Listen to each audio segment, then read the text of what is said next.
A rainy day is the world's way of inviting you to slow down.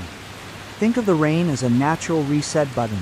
Just as it cleanses the air and waters the earth to help the flowers and trees bloom tomorrow, it gives you full permission to do the same. The earth is taking a moment to refresh and rest. Use today to let go of any heavy thoughts or stress you've been carrying.